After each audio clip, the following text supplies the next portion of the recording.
Tariffs, supply chain chaos, pricing uncertainty. If you are in heavy equipment manufacturing, you felt all of it, probably all at once.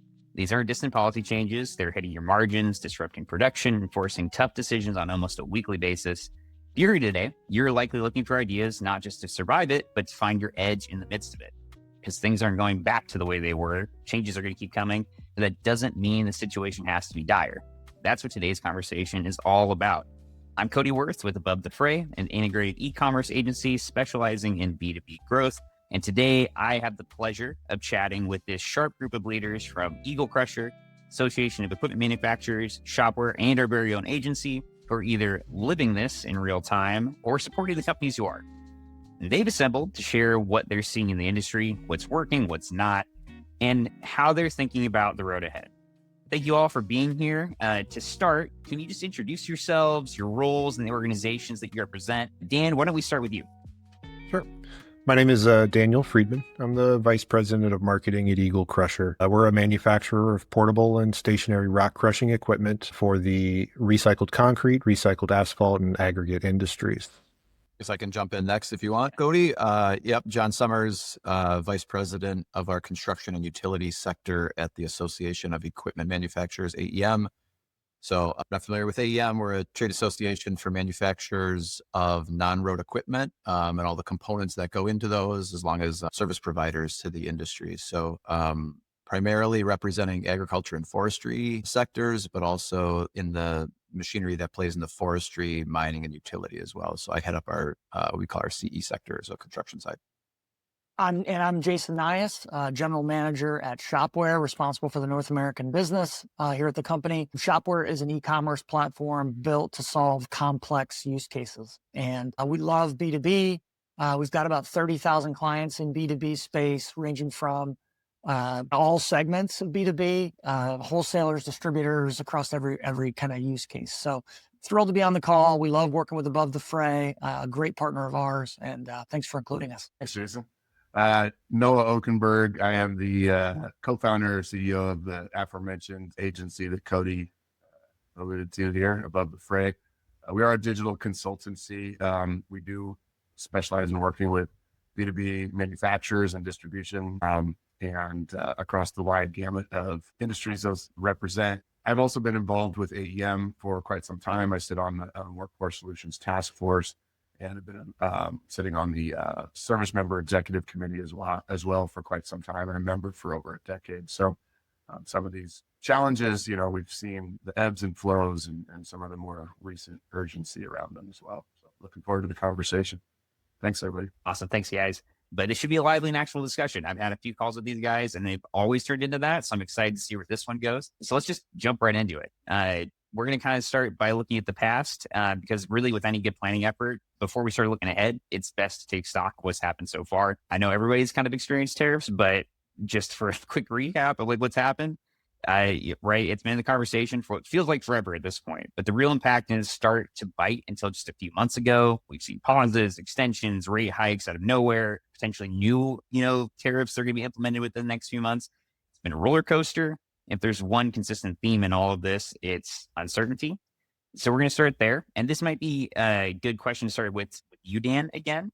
Thinking back, how quickly did you see these changes make a measurable impact on the business? And how have you had to respond so far? So when the tariffs were initially announced, we saw price increases on quotes from suppliers, from raw materials to intermediate goods, finished goods, whatnot, jump up to 40%, so far exceeding the actual tariff levy, including primarily domestic supply, which in and of itself wouldn't be affected by the tariff directly, but by increasing the cost of the imported goods, there was the opportunity for domestic suppliers to increase their margins, and they did take advantage of it. We've seen it come down a little bit over the past couple months, but as new tariffs ebb and flow, those numbers do continue to ebb and flow as well. So we're not really seeing a sort of a true leveling out, because there's no stability in the tariff scheme at this moment. I think Dan hit on something like really important right away there, right? So Dan, I know Eagle Crusher manufacture a lot of your equipment in Ohio, right? So, I Correct. mean, you would be called a domestic manufacturer, but look, I think the common misunderstanding is, hey, they might not be impacted because they're here in the US, right? I mean, I'm sure you're sourcing a lot of your components from all over the place, right? And, if those are impacted, like that just kind of trickles down to the whole machine. And the part that you hit on there that I think I've talked about a couple times or had conversations on a couple times, but there are also the domestic manufacturers that are then like, are we just pricing our stuff too low because we're just here and not tariff? Like, why don't we kind of, increase that a little bit as well and increase our margin? So it's almost the opposite of the construction industry where, the quote unquote low bid wins. Right now, it's kind of like, well, if everybody else's price is higher, why am I sitting here low? Right. Which is just impactful for everybody, which is not a good time. Aside from those initial cost increases there too, Dan, what did that lead to from a decision making standpoint? So part of this required us to kind of look at our supply chain in its entirety, kind of going back to early mid-COVID times where we were experiencing supply chain issues. While it wasn't as much we can't get the items, it's more of what is going to be a equivalent replacement as tariff impacts affect the ability for our suppliers to get their components in or produced at a cost-effective rate, and are there alternatives? So, looking towards alternative supply chains, whether that be domestic or alternate foreign sourcing, whatever it might be, it definitely put our purchasing and supply chain team into overdrive. And unfortunately, they're still in overdrive today. Yeah, and that kind of transitions really effectively into the day-to-day. Like, actually, before we move on to the day-to-day, I wanted to quickly tap into Jason and Noah, your kind of visibility into your clients and who you've been working with and how this has impacted the digital front of things, right? For us, right, we are working with manufacturers to transition into the e-commerce space to sell more effectively online. How did the initial impact of tariffs entering the picture kind of change their perspective when it came to either new projects or the actions they were doing? Did you see anything shift in the landscape over the last few months in terms of how aggressive or how hungry they are to continue to sell online or do any sort of digital investment? I'll start off if you don't mind, Noah. So from the Shopware side, we work directly with these manufacturers and distributors who were deeply impacted. And one of the things that really caused them to do was pause and really kind of delay decisions around hiring, delay digital transformations, because businesses really operate well when they have clarity as to what the future can look like. No one has a perfect crystal ball, but the one thing they all knew is chaos was on the horizon. And, this is not a political statement.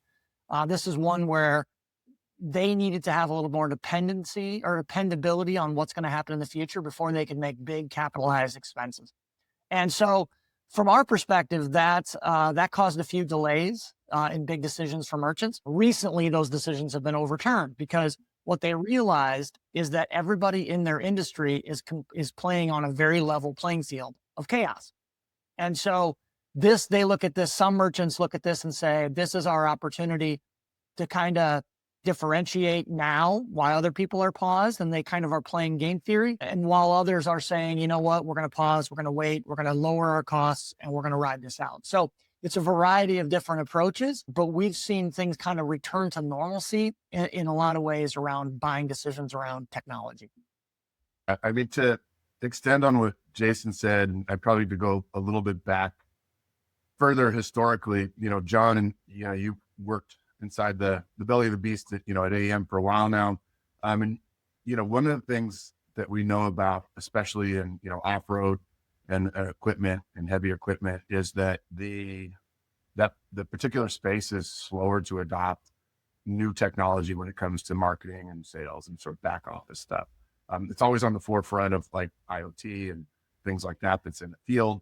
But some of the other pieces of it, has been slower to adopt. And AEM, in my time working with y'all, has really been sort of banging the drum of like, hey, adapt or die. Maybe not quite so dire, but really pushing and promoting like new ways through digital channels to become more efficient, more effective, sell differently, engage differently. But, we're talking about an industry that's been around for generations. And I mean that quite literally.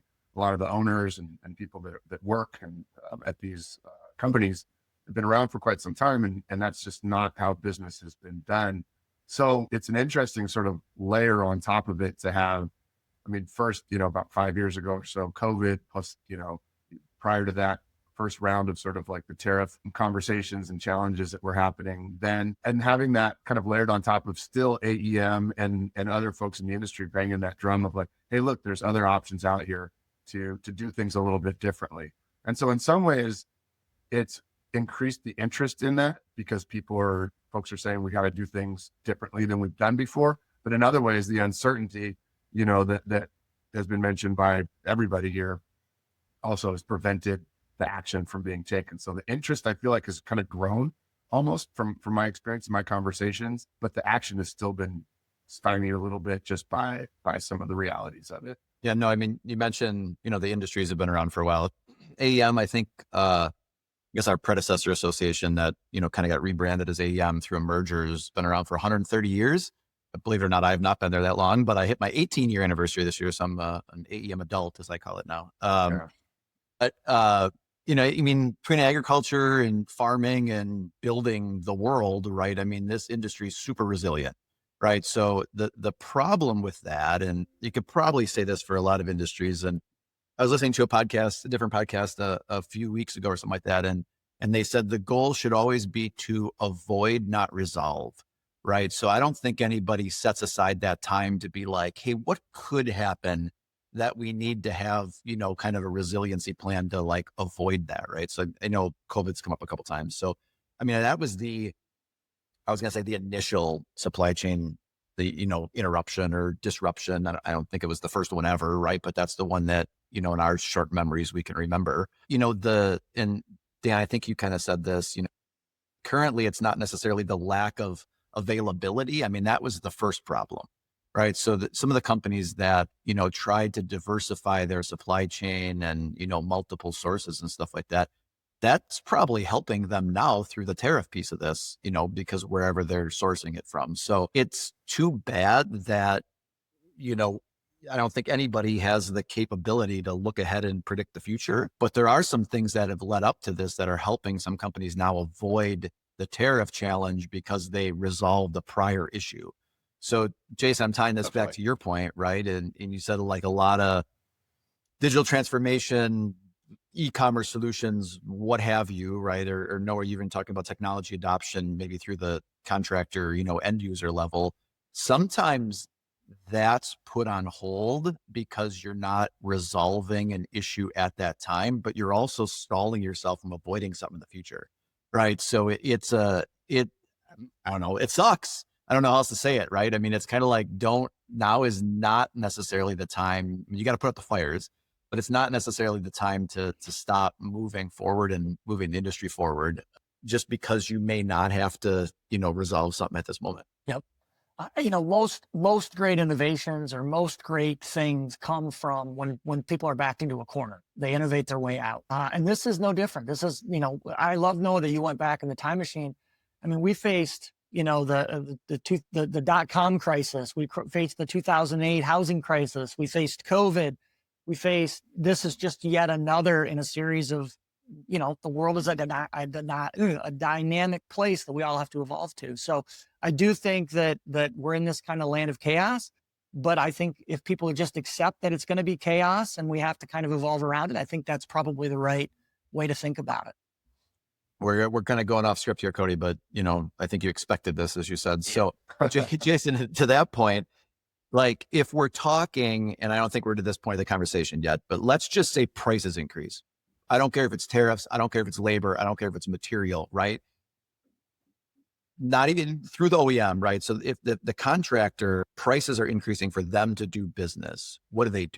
They really have two options. Either they pass that cost on to whoever's building a house or a road or what that, or they figure out efficiencies to cut their costs to maintain the same margin, right? So through the technology adoption or driving usage of technologies, right? I think that should really be the goal behind all of this. And sometimes it takes something really challenging and something you maybe can't avoid, back to my other comment, like tariffs, to really force people to look at doing things a different way and create efficiencies and cost savings and all of that, right? So whether that's through digital transformation, using equipment data to idle less, to burn less fuel, right? Or any of that stuff like that, material usage and placement, and actually was talking to somebody the other day and they said that the amount of time material is moved around a site during like a building process is, if you would actually track all of that, it's astronomical,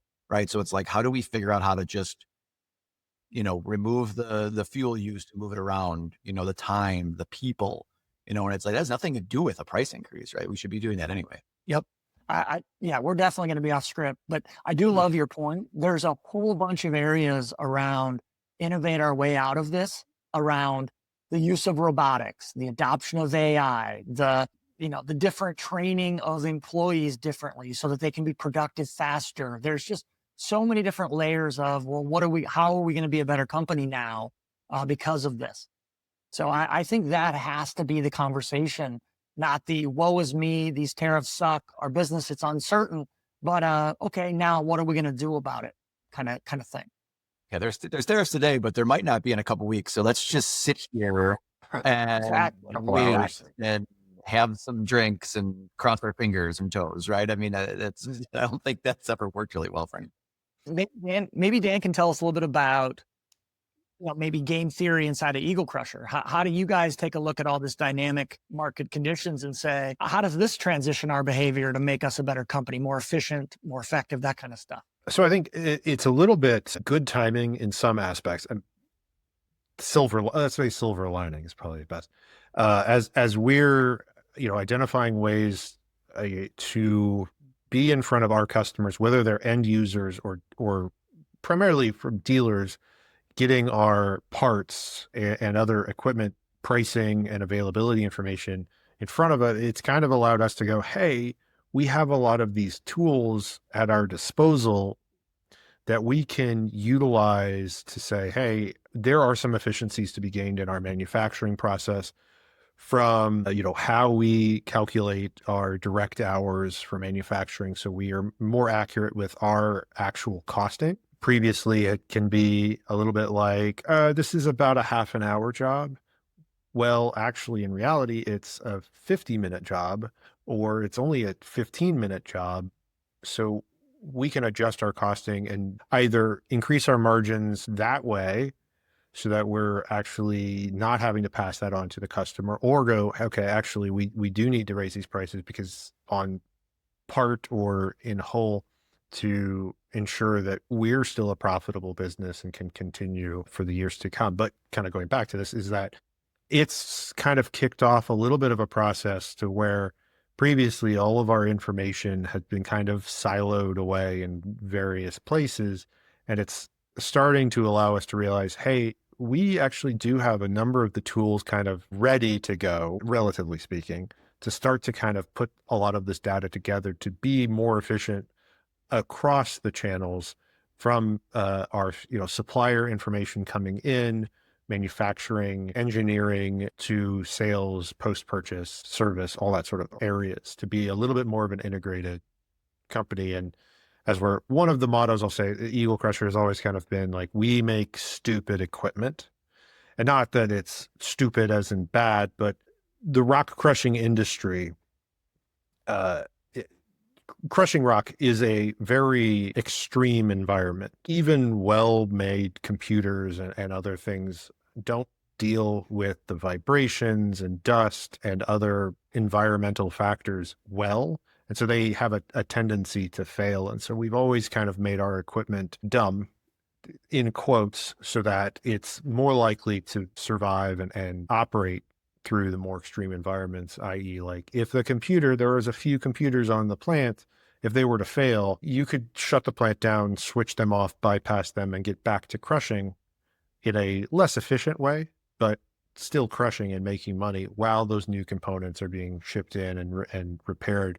Whereas, the sort of fully integrated smart crushing equipment tends to have, if the computers fail, the whole plant goes down. And so that ethos had permeated the entire company for generations. And it's just, it was how it was done. And this has kind of allowed us to say, hey, we can utilize a lot of this kind of smart information sharing. I don't know if we're all the way to AI yet, but bring in technologies and interconnectivities in our data and be able to still produce that rugged, reliable equipment, but in a smarter way. Hopefully the office doesn't have as much dust and vibration as out in the field. No comment. First time I've ever heard anybody talk about their products as dumb. That's a new one. But I love the story. I think it's exactly right. The interesting thing that I'm hearing from all of you guys so far is it's almost like now it's a reasonable time to shift your focus on, hey, let's improve things that we maybe haven't focused on for decades. It's a time where if we can't be really investing in high level growth initiatives that are big swings, we can instead go back to how our data is processed, how we're sharing inefficiencies like within our entire operations and fix those when we normally wouldn't do that if we're approaching, aggressive growth opportunities.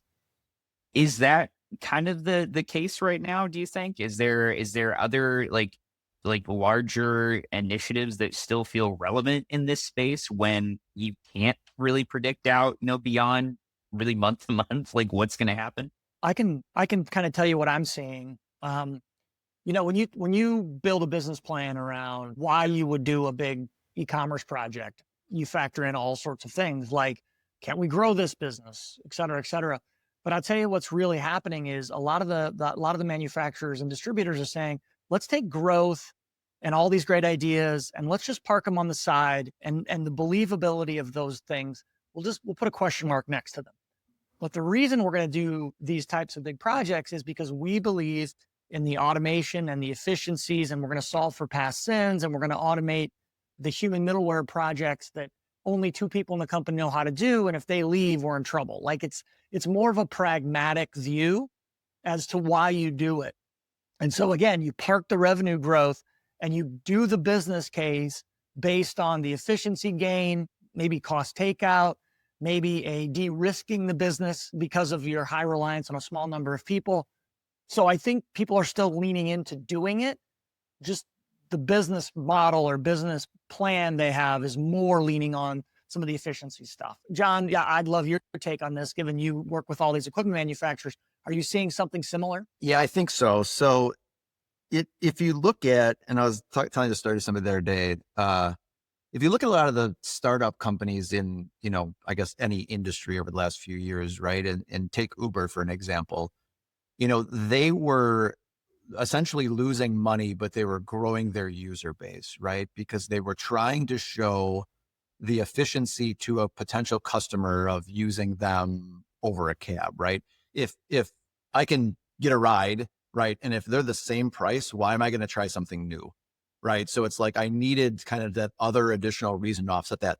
I'm saying this because, Jason, to your point, like if the only reason is to make money or to grow, let's not even call it money, like growth just in general, right?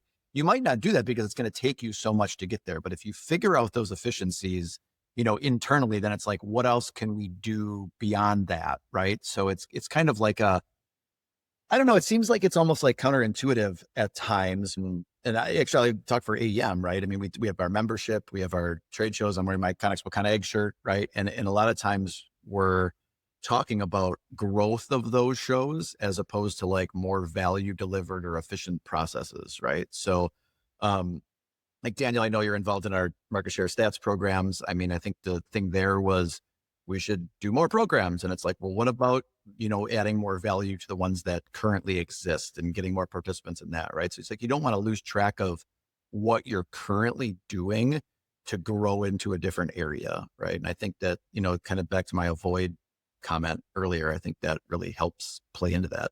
Kind of another piece I wanted to tap on while we're still kind of in the here and now. How has your approach to planning had to shift in light of all of this? And like, what does that look like for you now? So, I mean, our equipment, if somebody were to place an order today for a custom build piece of plant, we'll go with about 3 months of time from signed order to delivery, give or take. So all of these changes, anything that happens, even when it was like COVID, we were still producing, and then it got quiet after about 3 months, and then picked up.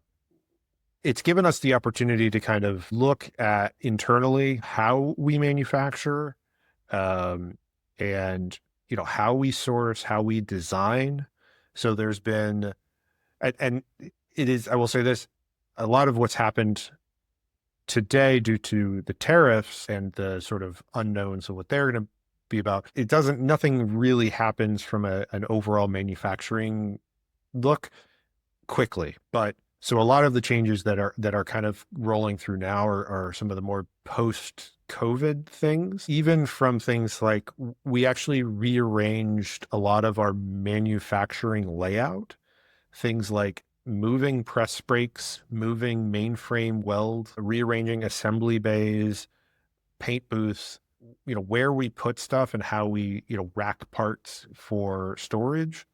So a lot of that stuff is rolling through that's just made us more efficient, which is starting to pay some dividends now, as we're seeing, undulations in the market, weaknesses, strengths. It's day to day, unfortunately. So it's allowed us to have a more efficient manufacturing experience. Some of the downtime has allowed us to reinvest in our employees, in training, cross-training, all sorts of various things, leadership trainings, to make them better employees so that when things pick up, or they have in some ways, and new tariffs will modulate that a bit, we're able to then realize efficiencies from the personnel standpoint. So when we're really busy, obviously we can't take hours and hours for leadership training, but the investments now will start to pay off in the near future. I love that. Dan, I reflect back in September of last year, kind of pre all this stuff. You were at the Shoptoberfest in New York City, which obviously all of us were. AEM was there, Noah was there, and you were talking about how you were driving digital adoption inside of Eagle Crusher. And so that story is a really good example of how you were positioning the business for whatever was going to come. We just didn't know this was what was going to come. And so it's a little bit of a testament to kind of good forward thinking positions you for what's to come, even though it's unpredictable. It's kind of like having the cellar full of guns for the zombie attack. We all know it's coming, right? But there you go. We all know whose house to go to when it happens. I'm actually not the guy, but guy, my neighbor is. So that's what the guy always says. John. Noah and Jason, I think this might be a good through line for you guys too. With this kind of introspective changes that are happening that Daniel kind of described there, of like, we're kind of looking internal, we're doing, more like growth oriented on the inside. How has that shifted you from a support standpoint? Yeah, I mean, I think, and this goes back to what I was saying earlier, is that the interest has grown.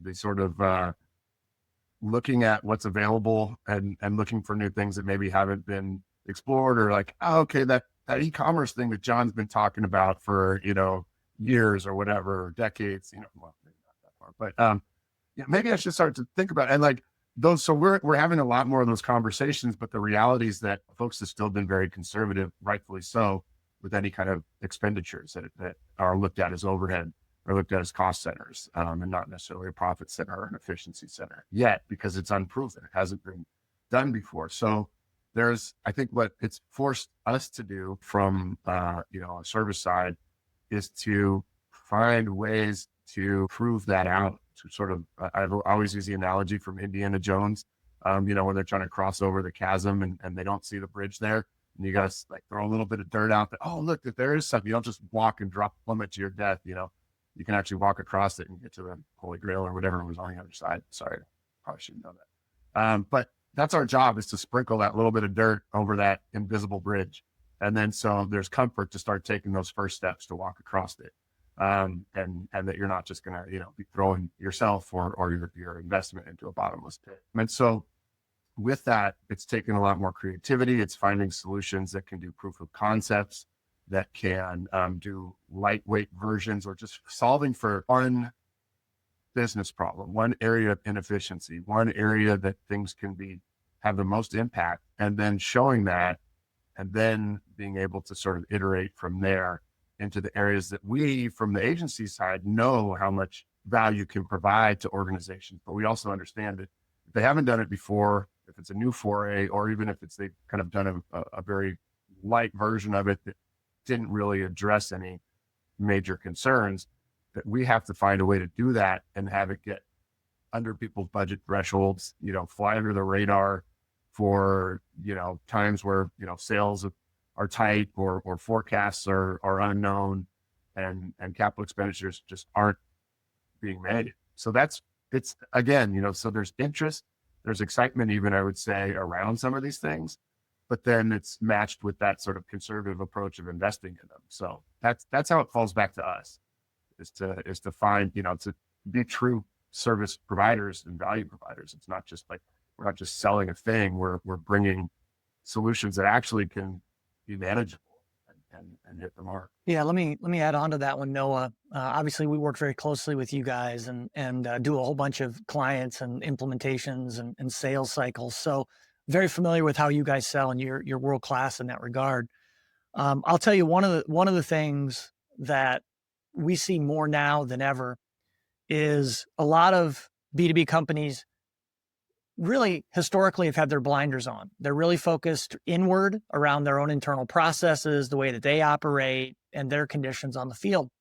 And we're seeing a lot more now with the heads are up and they're looking around and they're saying, what is Dan doing at Eagle Crusher with digital? What is John doing at AEM around the membership directory? And how is this useful in driving down costs and driving up sales?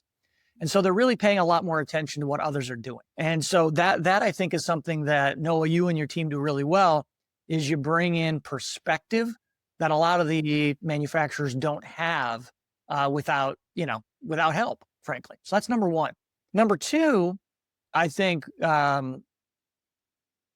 helping build the business case. Again, if you're really focused inward on your business, you know how things happen, but you don't know the potential of cost reductions and revenue increases and automations, because you don't have the experience. You don't do e-commerce or digital every day to the same level of people like Above the Fray do. They just simply know how these things can and should be done. And so relying on a company like Above the Fray is really, really useful. The third is we're now in a world where companies are way more interested in running pilots than kind of pushing all in on these big projects. So Shopware and Above the Fray, we do lots of POCs to prove that these things are, number one, viable. And number two, you get a little bit of time to test and see if it actually has the impact. And then if and when that's the case, go all in and actually make big investments. So a little bit more of a supporting of pilots is the third point I would make. And then the fourth, there's a company, I grew up a long time ago watching a lot of TV, and there was always this ad for BASF, a company who doesn't make the products you buy, but it makes the products you buy better. That was their ad, and I always thought that was really smart. And so one of the approaches that's been very successful is focusing on where all of the revenue and all of frankly, a lot of the expense are inside of these manufacturers and distributors, and that's the salespeople. 95 to 99% of revenues in these companies happen in the field, not digitally online. And so through kind of, self-service e-commerce transaction. And so how do you take a look at the product you already have, which is these sales reps and these fields, and how do we give them better tooling, better capabilities like digital sales rooms? How do we embed AI into their world to automate a lot of their manual processes? So really kind of taking a look at some of these core functions and say, how do we make digital not to compete with them and take away their value prop over time, but give them a better set of artillery to go into battle, to sell more, to have happier customers, et cetera. So I think the answer, Cody, to your question is a long-winded one, but there's a whole bunch of different ways that companies like Above the Fray and Shopware can go in and really add value to drive companies forward. Jason, I think your last point there, there's a saying that people don't genuinely want something new. They want something familiar done differently. Right. So I think if you put yourself in the shoes of the customer there who's dealing with the salesperson, right? Especially in the construction industry, I mean, it's heavily relationship based, right? So they still want that friend in the field, right? But if that person then is, taking an order on a piece of paper and then it might get lost and stuff like that. I mean, there's all of that, right? So it's like the customer then still wants that FaceTime, still wants that person to talk to and talk about their challenges and everything like that. But if that process can be done differently and more efficient, I mean, that's just a win-win for everybody, right? So I don't know, you guys probably heard this, but like that's the analogy that always comes with that little thing is like when sushi first came to America, right? I mean, it was like people were like, what is this? The fish isn't cooked. I don't like this. So like they developed the California roll because California was cool at some point, maybe. At least they call it that. But it was ingredients that people were familiar with, like rolled in like a piece of sushi. So it was like something familiar ingredients, constructed differently. And that was kind of like the gateway drug, right, to trying different things. So I think that I'm tying back to your other point here, the pilots, right? I mean, I don't think that, whether we're talking about digital transformation or if we bring this back to supply chain and, different parts from totally different areas and stuff like that, like, I don't think anybody genuinely wants to do things totally differently, right? Unless they ease into and get familiar or comfortable. Maybe comfortable is a better word, right? Comfortable with it. And then, then it can change over time and then it becomes familiar to them and then they can keep growing and adapting it. Comfortable, familiar. I love that. I think that's a apt way to describe how people are reacting right now in terms of, yeah, we want to grow. We want to push forward, but we need to be careful and we need to, make sure we're not overstepping. I think that's a good transition into looking ahead.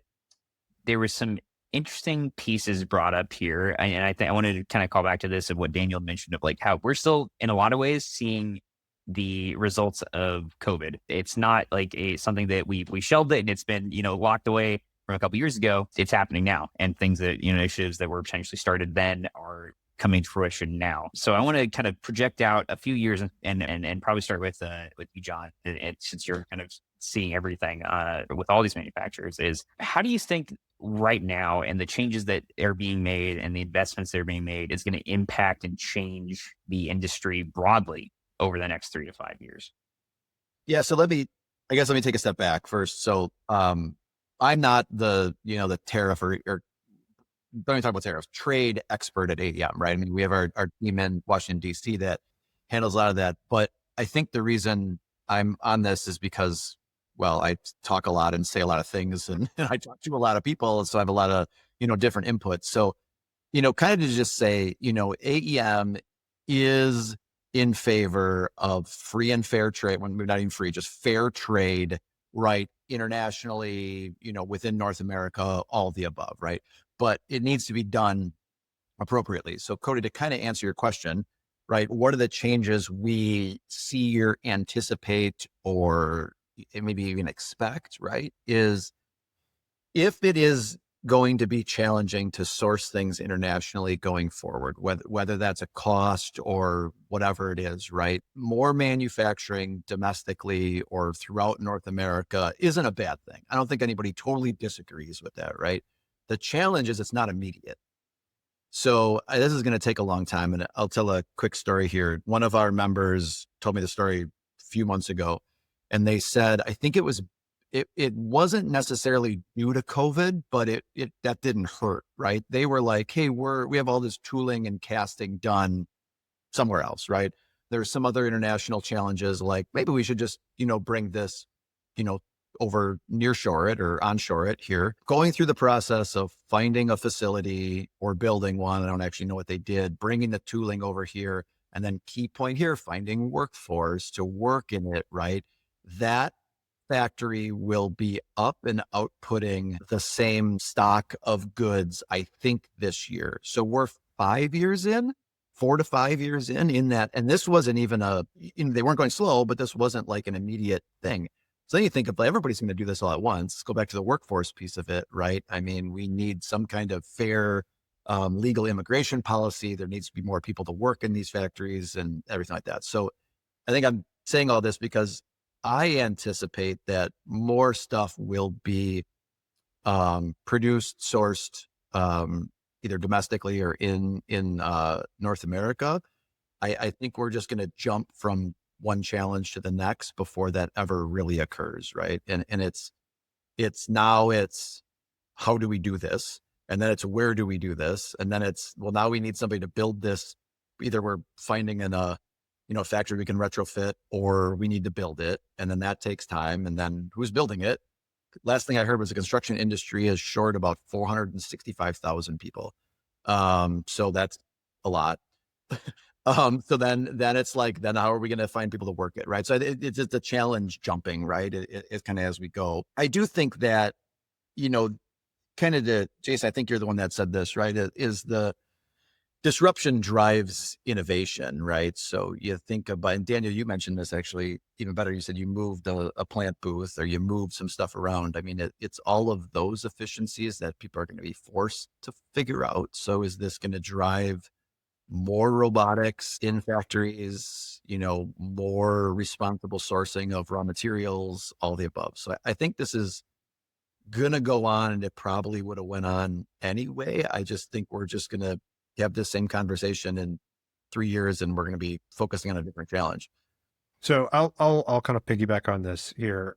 We did, kind of rearrange some of our manufacturing space, and, that can help pick up a few percent of efficiency. So our manufacturing facilities in Bucyrus, Ohio, and our headquarters is in Galion, Ohio. They're both located in Crawford County, which is about 50-ish miles north of Columbus, Ohio.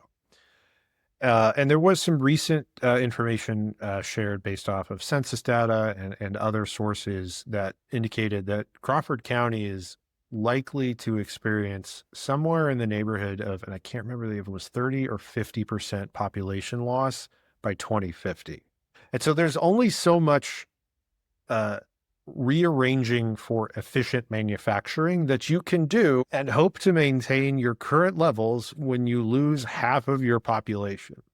Now, certainly much of that population loss is going to be due to old age and things like that, but there's only so many people being born in and around Crawford County that are willing to drive to Bucyrus or Galion, Ohio to build this equipment.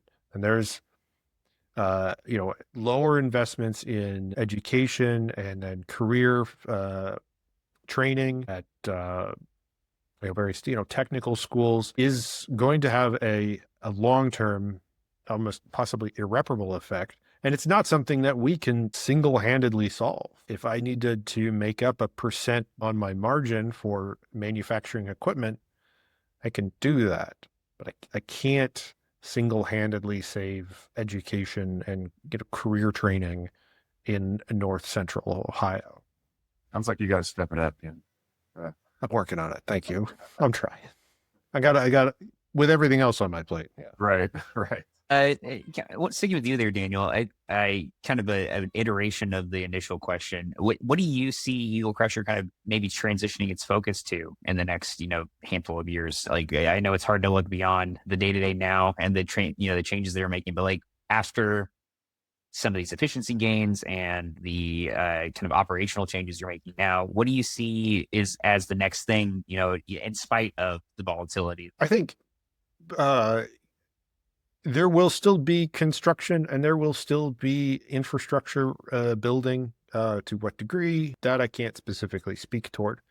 But the one thing that we at Eagle have really used as our niche, as a smaller manufacturer that's doing a little bit more in the custom manufacturing space for rock crushing, is, specs are changing for material needs. There's a higher use of recycled materials. Eagle actually was, innovated concrete recycling in the 1980s in the US. So, we're going to continue to identify and refine equipment to ensure that we're able to meet the needs of the future with being able to produce efficiently the types of material that are needed, whether that's an increase in lithium mining from aggregates for, growth in the EV market, or oil and gas exploration. While we're not obviously doing the drilling, but a pad for an oil rig on ground is, 1 million tons of, crushed rock.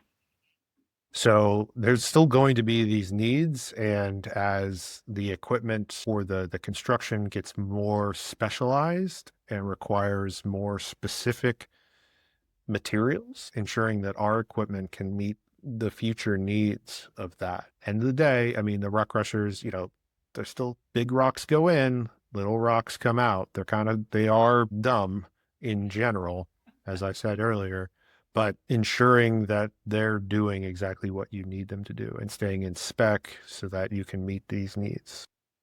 I think I'll just kind of double down on that. And that's a theme we hear, I was going to say across our membership, but probably the whole construction value chain, right? Is the number one priority for everybody should be to meet the needs of the customer, right? So whether you're a raw material supplier going to that's somebody's making it into, whatever it is, a component, selling to Eagle Crusher, selling a crusher to a quarry, to gas or concrete recycling, right? Whatever that is, right? Those customer needs or demands, are changing. And I think that should be the focus, right? For everybody going forward. So Yeah, I think the kind of last question I have on looking ahead, like taking our crystal ball and looking to the future here for other manufacturers in this space. You guys have talked a lot about kind of what you're doing now and what you think is going to be effective. I'm curious, right? Because not everybody can just copy and paste what we're saying and go like, yep, we're going to do this exact thing and we're going to make it happen. But which manufacturers do you think will kind of end up succeeding in this like adaptation process? Like what will that look like for those that come out ahead in this whole game right now over the next few years? I mean, I kind of just repeat what I said, right? I'm not going to pick a winner here, right? But I think people that get closer to their end customer, understand the needs, understand the changing needs of the industry, help to, drive efficiencies like we've talked about this whole time. There's another analogy. It was, I was kind of deep in the construction technology space a while ago. And if you go back, I don't know, 10, 15 years, right? There was a lot of people who had no experience in this industry, but knew how to make cool software. And they're like, I'm good at making software. What's the problem I can solve? Right. That's not how things work. Right. So if you look at any of those successful construction tech companies that, either got acquired or had big investments like that, it was somebody from within the industry saying like, this is actually how this is done. There's got to be a better way. Right. And then you're doing it, and then you create a solution to do that. So I think the winners in this whole space are the folks that understand the true needs of the customer, of whoever they're playing with, and then figure out how to, either develop that internally or create partnerships to drive that value. So I think for me, I would say the winners are going to be the ones that get the information and the knowledge and the trustworthiness to the end user the quickest. If there's an issue, especially as the workforce is changing in the construction, people are aging out, retiring, and new people are coming in with less experience or kind of just being thrown into the fire. If they have to crush a rock or they need to move dirt and they've got a question or they've got an issue, who can get that information, whether that's, I got a broken part, what do I need? How do I fix it? How do I replace it?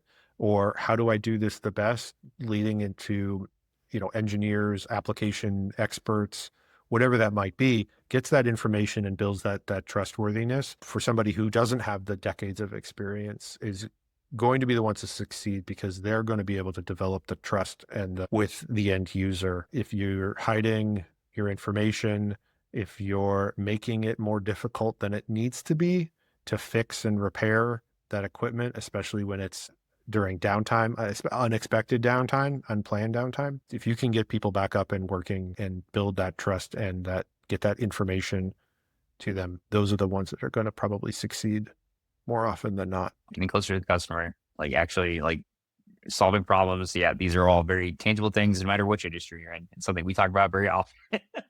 It's funny because I feel like it's being on the marketing side, it's really only become more in vogue over the last 5 years, especially with search optimization and things. It was always just do it for the bot, do it for Google, do all this stuff. And nowadays about, yeah, if you're a customer, and if you aren't, you're going to fall behind. And we're seeing a lot of that happening now. I want to kind of wrap things up here, guys. We've been talking for a while, and I want to, be respectful of the time here, but wanted to finish with one final question. If you could recommend one thing, if they're not doing anything right now, or they haven't made an adjustment for a manufacturer to focus on right now, what would it be, and what would you advise them to do as a first step? Be a little bit biased from my vantage point, but so talking about in terms of finding ways with technology and digital means to become more efficient and more effective, and through that lens, I think the one thing is kind of threading a needle between not chasing the shiny thing, not being like, oh, AI is going to save my life or change my world and my business.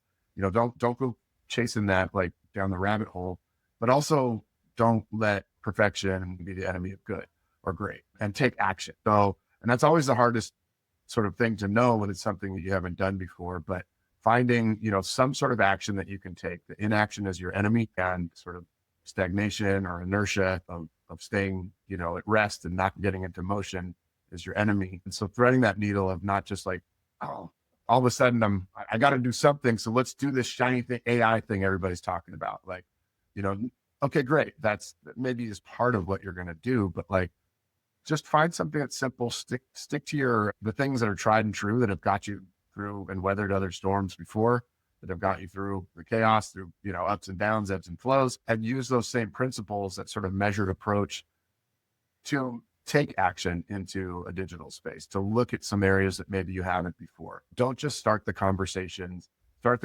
with folks like us, start the conversations and really have an intention to find something that you can do out of it. That pilot that Jason mentioned, a proof of concept, some sort of initial, in our jargon, we call it, the MVP, the minimum viable product. Figure out what's that minimum viable product, what's that MVP that you can actually do that will prove out that business case that Jason was mentioning, that will prove out some ROI, will prove out some efficiency gains that you can then take back to the rest of your team and stakeholders. Because, the stakes are high for all of us, right now, when things tighten up and, people's jobs are on the line, people's, livelihoods are, everything's under a microscope. And so that's a big reason why people don't want to take action, because they don't want to be the one to, to stick out. And it's a risk. Obviously it's putting your neck on the line. So figure out where, don't put your neck on the line. Find something that's just cut and dry and obvious. Work with folks that help you make that business case, that help show that to the other stakeholders at your organization, and then, do it. And do it in earnest, and do it without fear. Really, but don't overdo it. So I guess that's thread that needle, but don't sit on your butt. I love the comment about like the iteration of things, right? Like, it's like, it doesn't need to be perfect. Like that's important. I mean, obviously in the construction industry, you can't put out something that's, not tested, not safe. Right. But if we're talking about, other space like that, it's like, just do that pilot project, try something, but, understand what you're trying. Don't just be like AI things, right? So it's right. And use, to that point, oftentimes maybe you're using a smaller group of folks. You're not rolling it out to all your customers. You're not rolling it out internally to all your internal users. Use a sample set, use a highly focused group of folks that, are more engaged and are going to give feedback and not just complain and, and cry about things. But they're actually going to say, hey, this is how it could be better. This is how it could be more effective. And then use that to then calibrate it so it does get closer to that perfection, once you embark. So my final statement to your question, Cody, what should brands do? I really have 3 pieces of advice. The first one is look for inspiration outside of your industry. There are companies doing things that are not in your industry that I think could be applied to your industry. We're talking to a very large company in the AEM sphere who's trying to figure out how to go direct and how to work with their partners. And they're looking at companies like Tesla and others and how they worked around their dealer network. And so there's inspiration to be found in other industries all over the world. That's number one. Number two, I think this is around look specifically at who's the leader in your industry. And this is an opportunity for you to reach out to people like Dan at Eagle Crusher, or even take advantage of your AEM membership and talk to some other member companies around their digital strategy, what's working and what's not. And then the third is seek opinions from people who serve your industry and have a wide variety of use cases they can bring to you so that you can kind of debate them and decide if they're for you or not. Companies like Above the Fray, who work with countless numbers of manufacturers. So look out of your industry, look deep for the leaders, and then seek the best ideas being brought to you by companies like Above the Fray. So those are my three pieces of advice. So I'll say, meet your customers where they're at. Obviously, when we're designing equipment, when we think, oh, this is going to be great, this is going to solve a need. Well, sometimes it doesn't, because nobody really needs it in that specific way. And so in the literal sense, meet your customers, be on their site, see their problems, understand their challenges, their concerns. But then from more of a digital side, and how your customers do their jobs day to day. It used to be salespeople would drive around, cold call customers, and it still do, and it's still effective. And I'm not saying don't do that, but how do customers, especially younger generations, which I would say is like under 50 at this point, how are they getting their information? Well, trade shows, I still think serve a significant value in the construction industry. So I'm not discounting them in any way, shape, or form. But people are online, they're reading news stories, they're reading social media posts, they're watching product review TikToks, if TikTok's still around when this comes out, who knows, for construction equipment. $1 million pieces of equipment, they're getting reviews on TikTok and other social media channels. So be with your customers, get your information, how they're consuming and accessing information, printed media, mailers, flyers, and stuff like that. It just ends up in the bin because nobody's really looking at that sort of stuff. But having authentic conversations on the channels and the media platforms that our customers or future customers are using today will allow you the opportunity to succeed better or more so than if you were sticking with your kind of current channels. I think it's a fun conversation. This is the advantage or maybe disadvantage of going last. I can just be like, what those guys said. But Jason, to your point, I think the looking outside the industry is legitimately what I was going to say. I think that, we're all consumers first, and this kind of plays into your thing, Daniel, of looking at TikTok at reviews, right? I mean, there was a time I did a presentation a few years ago and I just made up a chart. I'm not good at drawing charts, so I'll do it with my fingers, but like there was a time where like technology used in business was like way higher than consumer technology, right? Like I remember my dad worked at actually a manufacturing facility that did plastic molding. So there's a big roll of plastic, came into a machine, heated it up, pressed it, and then it was a tray for your Chips Ahoy cookies.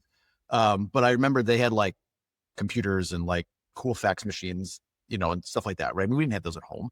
At some point, those lines crossed, right? So then everybody has a voice device, I won't say the name because everybody's thing will start talking to them. But like that happened, and the technology probably in the workplace, maybe not fell super far behind, but the availability to that was different. I think this is kind of the point of like, meet your customers where they're at. Down to your point, it's like you're not everybody's relying on the same media, same thing. The customer expectations have changed dramatically. I mean, it's if I can't get something delivered in a day or two from Amazon at this point, like I don't know what to do with myself, right? And it's like if you're thinking that, why isn't the workplace like that? Whether it's parts, and I realize availability isn't always that strong, but things like that. I think it's understand that people are consumers and they have access to advanced technology and means that they are probably expecting in the workplace. And this also ties into workforce, right? If you're coming to work at a job and you're expected to be in sales and you're not given access to your email on your phone or something stupid like that, right? It's kind of like, what am I working here for? Like your technology is far behind. I'm not dealing with this. So That was a few different things there, but the outside industries thing I think is super important. I won't restate that, but the understanding your employees and customers and kind of where they're at and their needs and their expectations. Love it. All great points, guys. Yeah, I think we're going to wrap it all up into a tight little bow. It's interact, network, get to know people in and outside of where you are and what you do. I think that is incredibly great advice.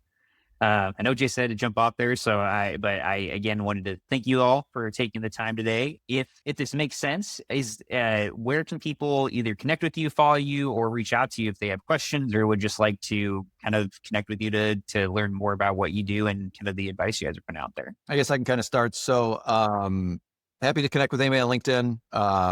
I need to try and be a little more active on there, but have some thoughts going all the time in my head. I think from the AEM perspective, I'll throw out 2 pages on our website. I know that this conversation started around tariffs and just a lot of the news we're putting out, trying to educate our members in the industry.